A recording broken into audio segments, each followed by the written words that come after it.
Lingue originali. Se vi dico A Room with a View, probabilmente a molti di voi non dirò assolutamente nulla, ma se io dico Camera con Vista, questo stesso giochino l'ho fatto anche all'inizio dell'episodio precedente, molti torneranno con la mente al famoso film diretto da James Ivory. Ebbene, Camera con Vista è tratto proprio da A Room with a View, che tradotto è appunto Camera con Vista, romanzo del 1908 scritto da Edward Morgan Forster. Ne stiamo leggendo con Marco Piovaz, Lingue, Originali, il primo capitolo e poi ne leggeremo anche il secondo. Proviamo a entrare un attimo nella trama del romanzo. Lucy Honeychurch è una giovane inglese che viaggia in Italia con la sua più anziana cugina Charlotte Bartlett. Durante il loro soggiorno a Firenze, le due donne alloggiano la pensione Bertolini, che ospita altri cittadini inglesi. Al loro arrivo, Lucy e Charlotte sono deluse dalle vedute delle finestre delle loro camere. Ecco che cominciamo a parlare della vista che si dovrebbe godere da questa stanza. Non piace questa stanza, nemmeno per l'arredamento. A cena si lamentano, insieme a un altro ospite, il signor Emerson, il quale, però, generosamente, decide di offrire la propria camera e quella di suo figlio George, dal momento che godono di una bellissima vista sul fiume Arno. Charlotte inizialmente rifiuta con grande decisione, perché ritiene che si sarebbe trovata in debito poi nei confronti di questo sconosciuto signore.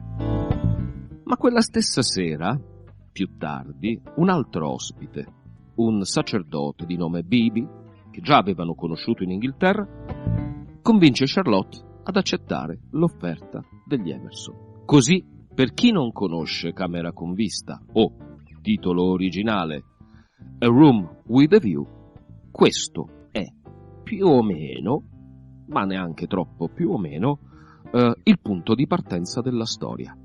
Nel precedente episodio abbiamo letto una parte del primo capitolo, ora, dalla voce di Marco Piovaz, qui a Lingue Originali, ascoltiamo il secondo. Da Camera con Vista, A Room with a View, di Edward Morgan Forster. Buon ascolto.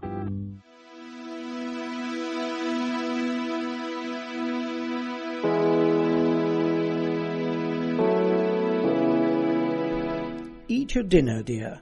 This pension is a failure. Tomorrow we will make a change. Hardly had she announced this fell decision when she reversed it. The curtains at the end of the room parted and revealed a clergyman, stout but attractive, who hurried forward to take his place at the table, cheerfully apologizing for his latedness. Lucy, who had not yet acquired decency, at once rose to her feet, exclaiming, "Oh, why, it's Mr. Beebe! Oh, how perfectly lovely! Oh, Charlotte, now we must stop, however bad the rooms are. Oh!" Miss Bartlett said with more restraint, "How do you do, Mr. Beebe? I expect that you have forgotten us. Miss Bartlett and Miss Honeychurch, who were at Tunbridge Wells when you helped the vicar of St. Peter's that very cold Easter." The clergyman, who had the air of one on a holiday, did not remember the ladies quite as clearly as they remembered him, but he came forward pleasantly enough and accepted the chair into which he was beckoned by Lucy. "I am so glad to see you," said the girl, who was in a state of spiritual starvation and would have been glad to see the waiter if her cousin had permitted it. "Just fancy how small the world is. Summer Street, too, makes it so specially funny." "Miss Honeychurch lives in the parish of Summer Street," said Miss Bartlett, filling up the gap, "and she happened to tell me, in the course of conversation, that you have just accepted the living—" "Yes, I heard from Mother so last week. She didn't know that I knew you at Tunbridge Wells, but I wrote back at once and said, 'Mr. Beebe, he is—' "Quite right," said the clergyman. "I move into the rectory at Summer Street next June. I am lucky to be appointed to such a charming neighbourhood. Oh, how glad I am. The name of our house is Windy Corner." Mr. Beebe bowed. "There is Mother and me generally, and my brother, though it's not often we get him to... The church is rather far off, I mean." "Lucy, dearest, let Mr. Beebe eat his dinner." "I am eating it, thank you, and enjoying it." He preferred to talk to Lucy, whose playing he remembered, rather than Miss Bartlett, who probably remembered his sermons. He asked the girl whether she knew Florence well, and was informed at some length that she had never been there before. It is delightful to advise a newcomer, and he was first in the field. "Don't neglect the country around," his advice concluded. "The first fine afternoon, drive up to Fiesole and round to Settignano, or something of that sort." "No," cried a voice from the top of the table. "Mr. Beebe, you are wrong. The first fine afternoon, your ladies must go to Prato." "That lady looks so clever," whispered Miss Bartlett to her cousin. "We are in luck." And indeed, a perfect torrent of information burst on them. People told them what to see, when to see it, how to stop the electric trams, how to get rid of the beggars, how much to give for a vellum blotter, how much the place would grow upon them. The pension Bertolini had decided, almost enthusiastically, that they would do. Whichever way they looked, kind ladies smiled and shouted at them. And above all rose the voice of the clever lady, crying, "Prato! They must go to Prato. That place is too sweetly squalid for words.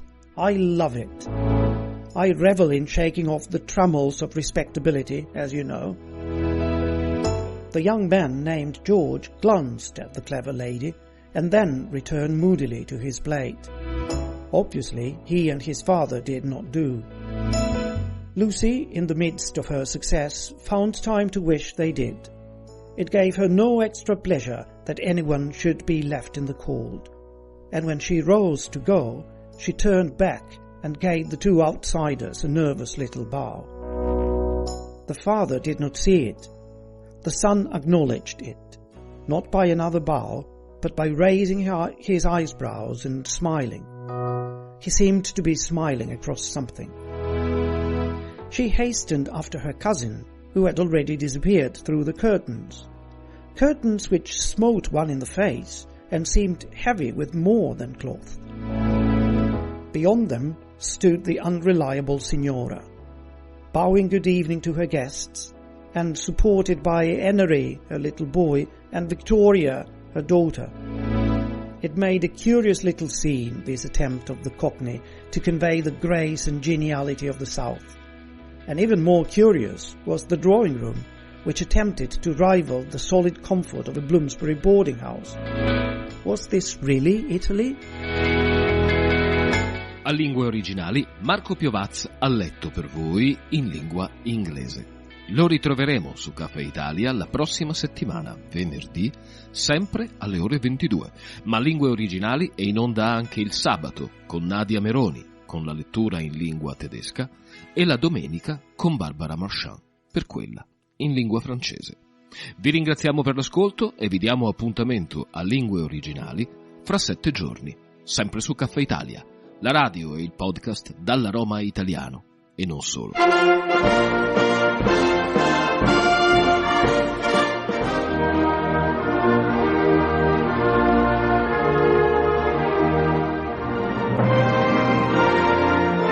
Lingue Originali.